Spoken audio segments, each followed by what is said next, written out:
Welcome to this new perspective series on Ledarsida.se.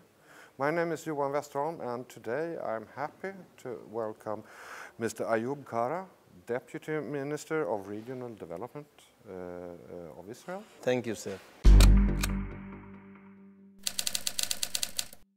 When people say the Third World War has already broken out in Syria and the Levant, how do you react on that statement?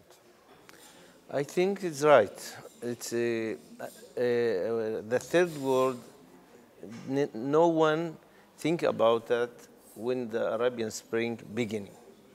The Arabian Spring is the basic of that. They give chance for the fundamentalism in the Islam radical to become strong. And this extremism make all the area hot, like ISIS, like Hezbollah, Hamas. This is extremism that most of the Islam did not like it, did not want it, but they're afraid from that. And after that, they do a big booms in the Islam world between the Shia and the Sunni.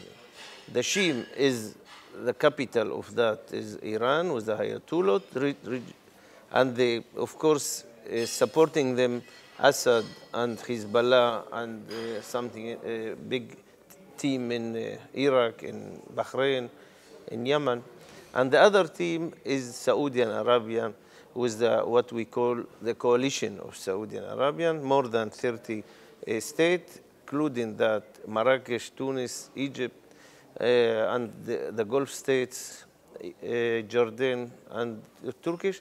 This is, first of all, the big part of a coalition that want to stop the extremism. But they close most of them to the west side because they are a civil regime. And they are afraid from the extremism, from ISIS, from other organizations like ISIS, and they want to stop it. But Ayatollah and Iran, they are not care. They thinking in themselves that the solution of the world, they want to make back ampere that what happening in the past. That means if the extremism take a chance and all the regimes of Saudi Arabia fall down, they could be more easy to occupy these regimes and continue to Europe, to other places, to occupy all Europe and all the world. This is the idea. This is the policy. I'm only the one in the government of Israel that speak Arabic. My mother language Arabic, and because that there are two voices.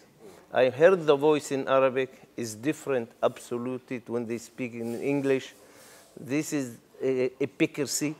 The West Side did not understand it. The mentality in the West Side did not understand it, but I heard it very well. Referring to Samuel P. Huntington as a Clash of Civilization and the research of Emmanuel Todd, is there a solution on this situation in the Levant? How do you solve this? Look, to stop the extremism now is to stop Iran first of all, because Iran he do a big game here, and he speaking in different voices. And of course, this is first of all the problem in the Middle East. From the Middle East, they could go also to Africa, to the north of Africa, and all this extremism become to everywhere because they supporting money for everything that they do it.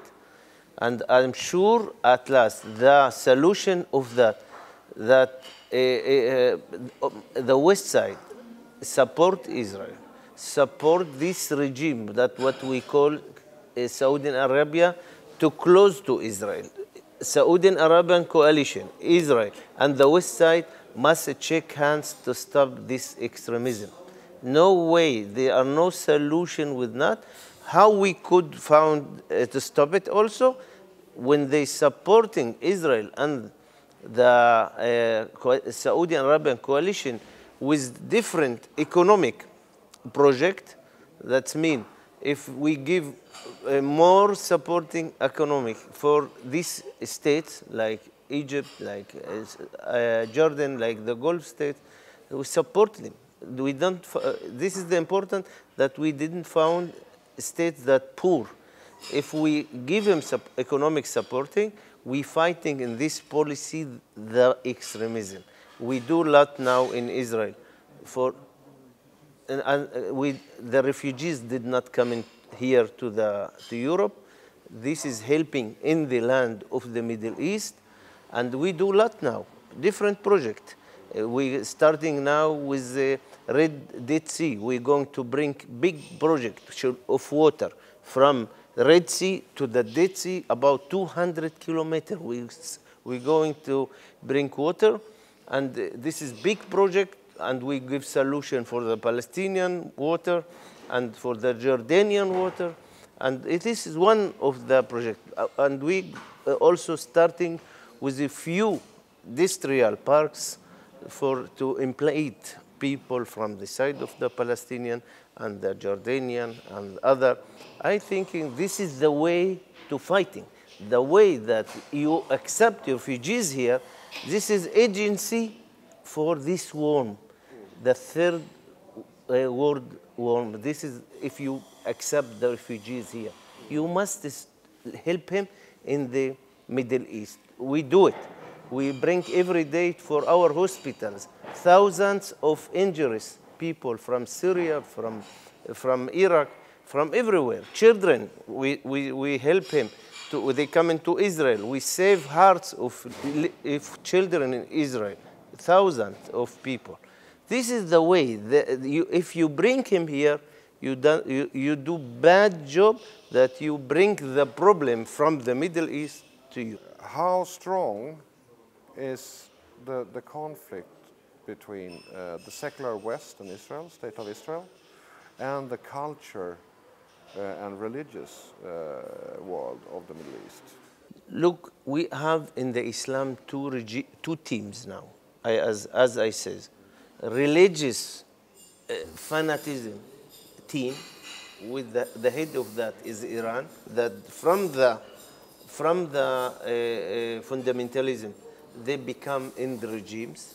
I mean, fanaticism, religious, and the other is civil religious, like Sisi, like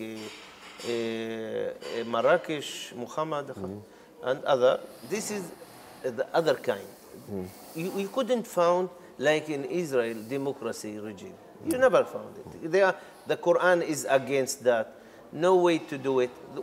Only Tunis before the Arabian Spring was a little bit democracy, but because they are not want religious in their states. Now is again, like the other states, no way to make democracy. Maybe they have election, but it's not democracy. It's a different mentality. This is different culture. So you have two teams that fighting each other. One team that want that the religious be the dominant, and the other that they want the civil fanatic be. It's not. We are not care. We want to close to who is better for us. The better for us that the regimes like North Africa and of course Jordan, Egypt, that is a civil leadership, fanatism, of course, but is better than religious fanatism. So I think the civil regimes must close to Israel, to the Europe, to stop this war. Because if not, the fanatism become more strong because they have more motivation to do everything and to occupy everything. Because they thinking that the Islam is the solution in the world, not in the Middle East. No. And the problem with in Sweden, they thinking that the Palestinian is the issue. The Palestinian issue is not important for anyone now. They stop to be the issue and they continue to stop here and say what's going on If we give Tel Aviv for the Palestinians, they are not stop the extremism in the Middle East. Is absolute. Israel is not the case in this war. No, that leads us on into the Muslim Brotherhood, actually, as we can see in Sweden and in Europe, that the Muslim Brotherhood is taking more and more space in the debate, and they're becoming more and more evident that they have their. What's your point on? What's your opinion about the Muslim Brotherhood? Look, this was a big team and a long time, but people they are not thinking about them. That is, they are the point of all the fundamentalism that we found ourselves now in big war. The Muslim brother, they thinking that everything that move in the world must be around the Quran, must be around the religious. And big team in Egypt, a big team in Syria, and they want to occupy it. Of course, this is what we call in the extremism. If we stop them and cut them, the world war, they are not development. If they continue to be the dominant, there's no way they have enough motivation to lead also all the world. They need it. They speak it. Their messages, they want to construct Europe. They want to they want to destroy Europe. They want to destroy Israel. They want to destroy the West Side. This is their messages. Every day you could hear it in Arabic and also in English. But I think the West Side is a hypocrisy. They listen and they thinking maybe they are this message is mistake. They are not mean for what they speaking about, and this is the hypocrisy. The people in the West Side must shake hands with all the civil regimes like Sisi and like, of course, Abdullah, and also in the Gulf states and in Marrakesh and everywhere. To stop the Islam brother is the solution to not found ourselves in big war. In your opinion, I mean, you're a Jew, Mr. Minister, and the ideology behind Daesh and Boko Haram and Al-Qaeda, can that somehow be reformed? Is there a solution in Islam to de-radicalize itself? Look, I'm Israeli more than Druze and other, because I'm like my state and do everything to defend my state. I'm not Jews, but I feel more Israeli than all the Jews, because it is the only state that I could live in it with democracy regime and have all the rights. This is the truth. Yeah, I know. But the important issue is that ISIS and Boko Haram and all this organization, they believe that all the minorities in the Middle East, including the Yazidim and Turkmenim and the Druze and the Armenian and the Christian, they must leave the Middle East and leave Africa, and or they become Muslims.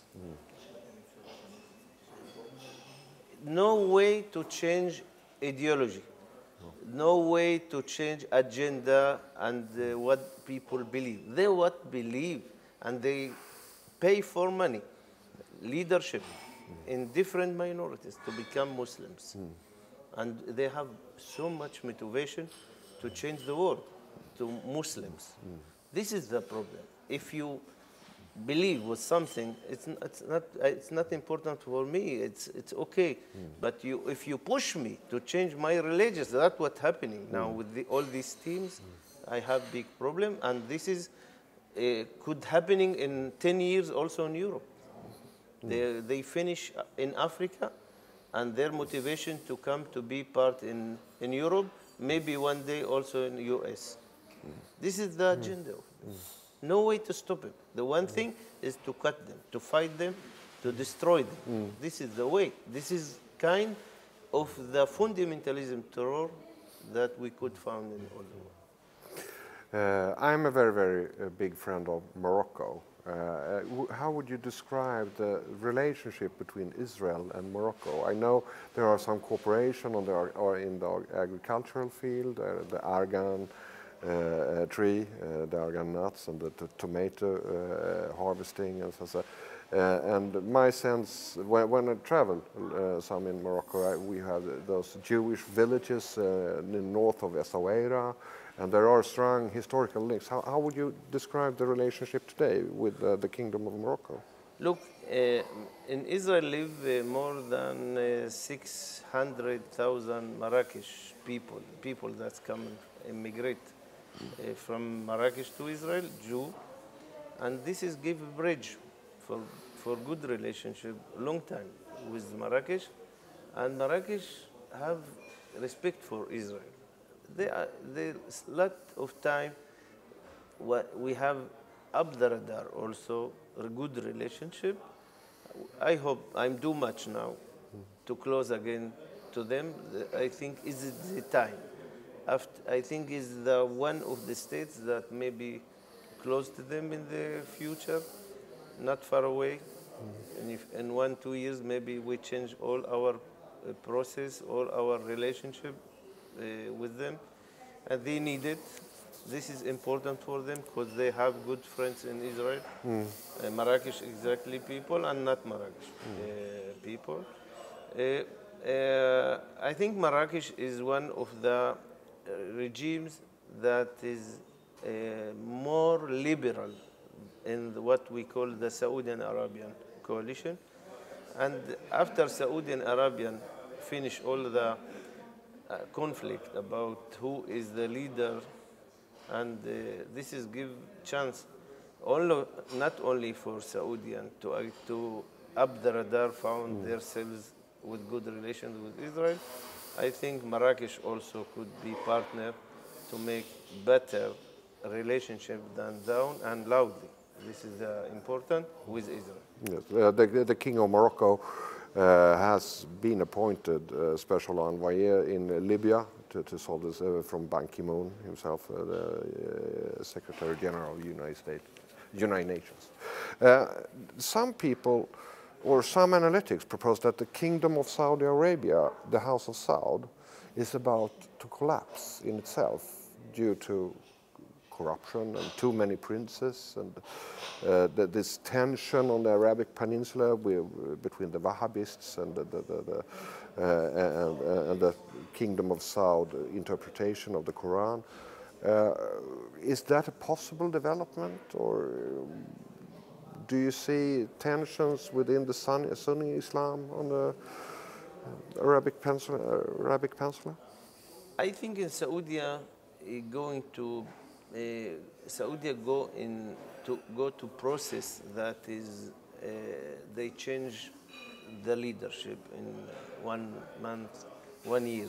That's what I'm looking, and of course the result could be that they go more to the west side. That's what I'm feeling, and of course there are fanaticism there, but is not the majority. This is 1% extremism, Wahhabism and other, but most of the Saudians like to close to the west side. They want to be in good relationship with Israel and in the west side, and this is policy continue to be in Saudi. No way to stop it, and I'm sure they're successful to stop any extremism in Saudi. In the past, they are not care from that because they did not found in a situation, fundamentalism situation in Iran and the other, but and ISIS but now is absolutely different. What going in Saudi, the same thing what now going with Erdogan. They understand that the terror is also against them. The extremism is against them. If they want to continue to be in the regime with civil regime, they must stop the extremism and shake hands with Israel. That's what's happening with Turkish, and that's what's going to be with also Saudi Arabia. Yes. That leads us into two directions. Last year, you started an office on the Arabic Peninsula with cooperation within the energy fields. It was in the Emirates, I think. Do you see more of that the cooperation with the Arabic on the Arabic Peninsula with those countries? We believe that we need each other. Saudi Arabia, the Gulf states, all the Sunni civil regime, they need Israel in different technologies, in different project economic, and we have to close to each other because we want to fighting the extremism. With two process. One process, economic process, that we supported them in different economic projects like energy, water, and gas, and other things. We have it. We are now the important state that in technology, water, and gas in the Middle East, they are not have. We have it. And different technologies, security technologies. This is important for them. They need it.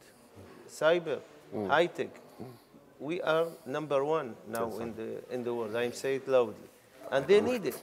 They need it absolutely, and they need us to cooperate and fighting the same enemy. Is Iran and other Shiite fundamentalism. Because that, I'm thinking that we continue to open marketing in what we call the Saudi Arabian coalition, the Gulf states. We're beginning with that, with Dubai. We have their office. Yes. And I think in a few times we found ourselves in marketing in Kuwait, in Bahrain, and in Amarat.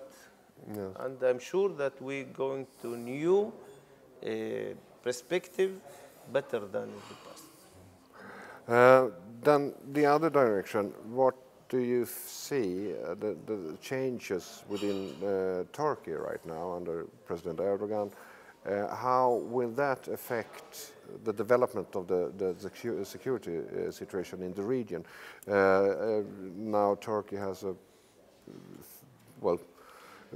good relation, or reasonable good relation with Israel, and now they have picked up the relationship with Egypt as well.